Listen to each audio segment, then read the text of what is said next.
Thanks for joining me. If you'll just take a couple of seconds, minutes to talk about who you are and Kennett Area Community Services, that would be a wonderful start. Okay, thank you so much. And thanks for asking us to be a part of this today. Sure. We don't get to tell our story very often, and so we see this as a real gift.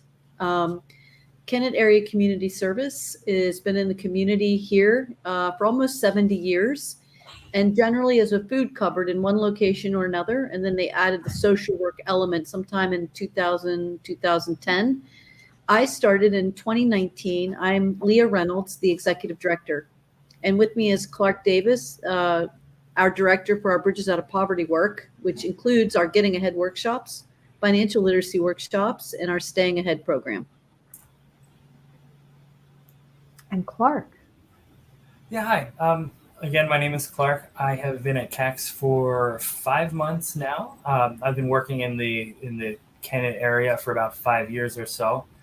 As Leah mentioned, I'm the program director for our Bridges Out of Poverty programming. I recently became certified as a Bridges trainer, and have joined the Chester County Bridges Coalition. It's a small group of 6, 8, 10 of us who are like-minded and serve equal missions or similar missions. We just wrapped up my first Getting Ahead workshop. It was a big success. Oh, great. And we had 14 graduates from the area, and we're looking to start off our financial empowerment series a week from today. So we're pretty excited. We've got a lot cooking. You do have a lot going on. And just so everyone understands, you're in Pennsylvania. Yes. Yes. Yeah. Yes. Good. We're outside of Philadelphia in Chester County. Chester County is known as the wealthiest county in the state of Pennsylvania. And a lot of that is due to the agricultural industry here. Kennett Square specifically is the name of the borough that we're in, and Kennett Square is called the mushroom capital of the world. I've actually been there during a weekend where the Mushroom Festival was happening. So, Good timing. Yeah. So a certified Bridges Out of Poverty trainer. Our agency, Kennett Area Community Service, or CACS, it uses the Bridges Out of Poverty model as the lens with which we make decisions, from the board level to our volunteer core to the way we do our food by choice program. It's called Healthy Options. So people come in and they shop for the food that their family would most enjoy or they need for their dietary health reasons. Right. And we really work on meeting people where they're at, helping them through the tyranny of the moment and up and out of crisis and poverty ultimately. Great. How did it first come to your attention, the Bridges work? When I took the position, the board of directors in my offer letter indicated they wanted me to become a certified trainer of the model. And so I was introduced at the conference in February of 2020, the last, I think, in-person one that happened for a while. And I got to meet everybody, and it was a tremendous experience. Wonderful. Good. Talk about how since that time, how has it changed the way that you've looked at how you do your work? It's interesting because it's the place where we all pause, and me in particular, when we're looking at making changes to our programs or adding or modifying something, we have this mental checklist we go through together in conversation. And our social work team, led by our program director, we use those tenets, those main concepts out of the model to help understand, like, is this who we are and who CACS needs to be in the community. Our participants that come, that's what we call folks that participate in any program, participants. We have surveyed them and recently created a community advisory board that our actual board has put a budget with, so that we can reward people to participate in quarterly conversations that will be led by Clark and Cheryl Miles, who's another certified Bridges Out of Poverty trainer here at CACS. We're fortunate enough in this organization, that small as we are, that 3 of us are certified trainers. The rest of the folks have the training annually. The board is required to have the training annually, as are all volunteers. We have a volunteer core of about 120 or 50 people now. So I think we're doing good work in getting people to look at things differently, and then they take different action. Um, Somebody used to call me and say, Leah, why don't they just get a job? And I'm like, okay, let's have a conversation. So I stop and I try to meet that person where they are at and try to educate them about what the realities are for our working poor that come to this organization for support. Great. Yeah, so many layers that people are not even aware of. Right. And if I could even add to that, Leah, Yeah. So much of our so much of CACS is a product of getting ahead, and I think that's really important to mention through one way or another. One of our more seasoned employees here was was a graduate from one of our earlier, or I think one of our first or second getting ahead cohorts. Mm-hmm. And then she was empowered enough to, start working with us part-time and then eventually full-time. And I think she's taught me more here than anybody's taught me at a job in a very long time. And I'd say probably close to half of our staff has been trained to be a facilitator as well, or at least received some sort of training and shown interest in working, or has even facilitated themselves throughout the evolution of this position here. It used to be a side responsibility, as I understand it, but now CACS and the board and the community really believes in it strong enough to have created a role that can be dedicated to getting ahead, and then everything that stems from that, every opportunity that stems through that. So we really do live and breathe a lot of the philosophy and framework that Bridges is putting forward. Got it. If you had someone call you or come knock on the door and say, why should I consider this Bridges framework? What would your answer be? You cannot deny the inclusivity that the model encourages and helps create. With that inclusivity, you immediately see a consensus start when people are asked, what do you think? And they're given the opportunity to be heard. It's so significant. Here in Southern Chester County, we've been able to grow the model and have the Southern Chester County Opportunity Network, SCON, as the community collaborative piece of this model. We address it individually with our Getting Ahead program. And right now, CACS has been the only provider of these kinds of workshops. And we're hoping to grow that with other organizations in this area that are beginning to put some resources around it. So the community level has helped spawn different kinds of groups. Yeah. Some of the groups are around digital equity. Some are around housing, affordable housing, and they're very active. They're full of volunteers and people in different sectors, whether they're in government or business, law enforcement. It's not all social service agencies, which is refreshing because you're sort of preaching to the choir, Exactly. We've been able to grow. Yeah, that network's been able to grow. And especially during COVID, it became imperative that we all participated in a weekly SCON call. And we were able to share solutions and ask questions. We had the health department involved. We still do. The county health department now is a regular attender of the SCON calls. So we understand that health update. Your business is a difficult one. If there's not something in it for them, they don't see the value in participating. Right. But here at CACS, we've grown our board committees and we talk about the model, and these board committees operate in a consensus together. They collaborate to help us further initiatives like affordable housing or like our financial committee to help us make good decisions. So I think at all levels of our organization and now in our community in Southern Chester County, we enjoy the fact that more people know about it than less. And more people are talking about how they want to understand it. I'll give you a quick story. CACS had a board member when I started who had gone through the Bridges training, and she has a great capacity, great wealth, went through the Bridges Out of Poverty board training, and then COVID happened and she stepped off the board as a board member. She called me up one day and said, I bought a house and I renovated it. Do you have a family that needs a house? Oh, and I'm like, are you kidding me? That's awesome. We always have a family that needs a house. So we put a family of 5 in this property. Then she called me back a few months later. Leah, I bought a second house.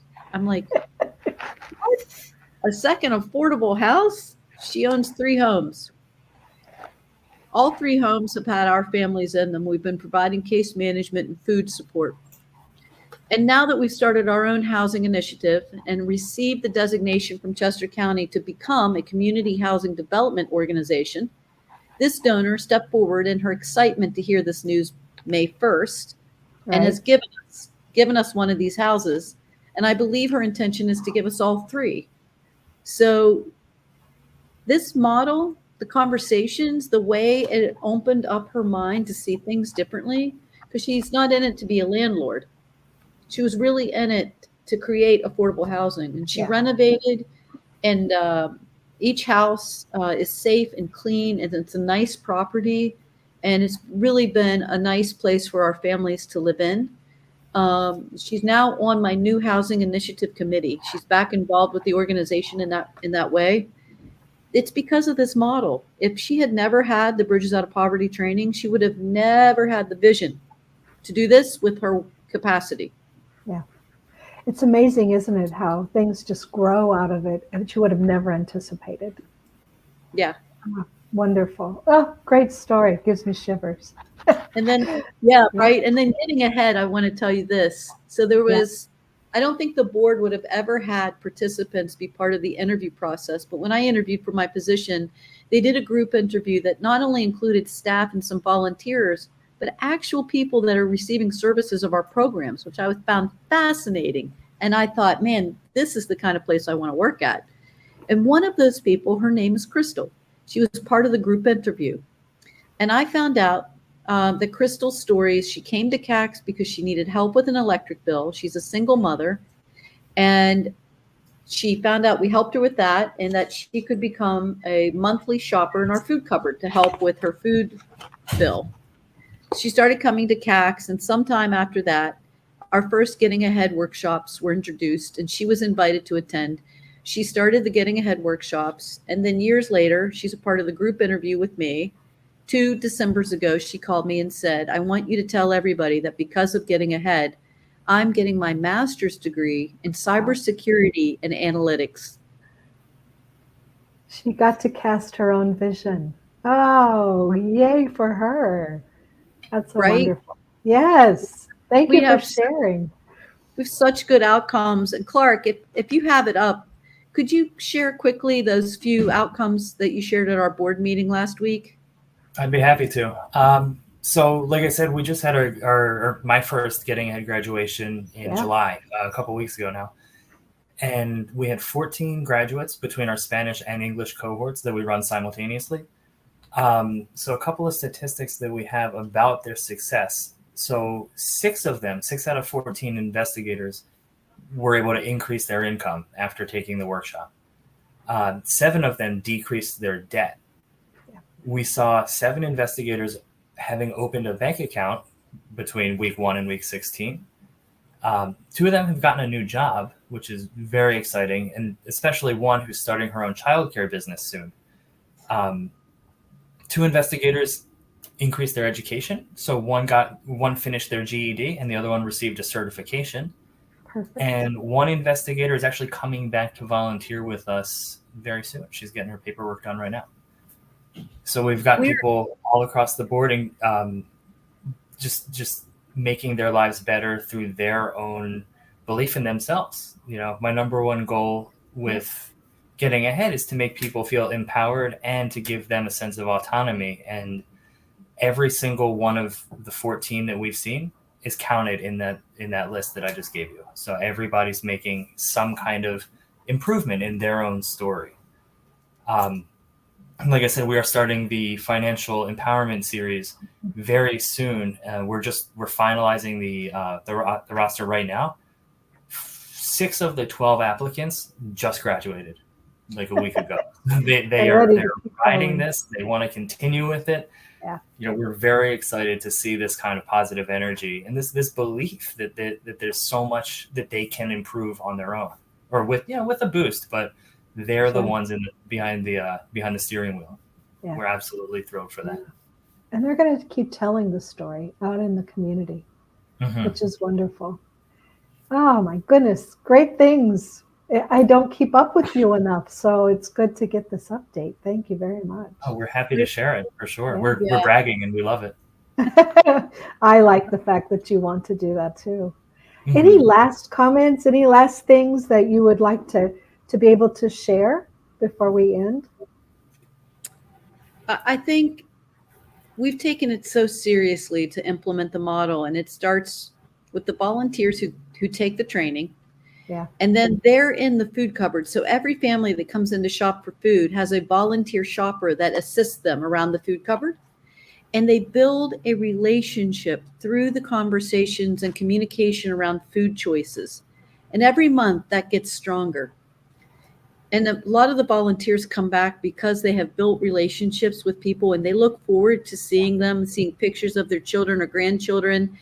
And it's beautiful to have watched this evolve the way it has in so many, in every corner, if you will, of this organization.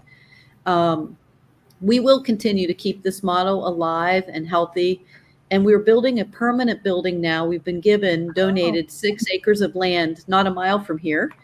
And we will finally have a proper double classroom to expand on these workshops, to do more. We would like to do getting out and staying out once we have classrooms. Right now, we rely on the local churches to give us the space to do the workshops, and they have been wonderful and supportive. But we're excited about it by late 2025 of having our own building, a permanent space for CACs. Congratulations. Thank you. Yes, and thank you, because we always say at the beginning, trust the process. And, you hear that a lot from us, but it sounds like you actually took that to heart. Well, we're trying. It's a daily reprieve. I'll tell you thank what, you. Yeah. I'm sorry to jump in. It's just when you ask the investigators, when you ask the people at the trainings to trust the process, and they buy in, you see the light bulbs turn on. You really do, and it may be immediately, it may be, a week or two later, or a little bit after you wrap up whatever the workshop or the training would be. You hear about their light bulb turning on, and then they actually can navigate themselves with their newly acquired knowledge, or the knowledge that they didn't even know that they had. That's something that we try to reinforce here. They may have tools that they don't know that they have, or knowledge that they may not be aware of yet. And we're just waiting for them to turn on their own light bulbs. And when they do, it's just the greatest success. And you can really see any of the staff members here, any of the volunteers here, when they see or hear about those light bulbs turning on, those are our whys. That's what we do, and that's why we do it. So we're thrilled to be able to manifest that through these programs. It really is just a pathway to success. Wonderful. Thank you so much for taking time to talk to me today. I am putting on my notepad that I'm going to get back in touch with you in a few months. I want to hear updates. Absolutely. We would love that. Yeah. And anytime you're on this end of the world, please, you're welcome to come and visit. I would love that. Thank you very much. All right. Thanks. Thanks. Take care. Thank you, Lynn. Thank you so much. Yes. Thank you.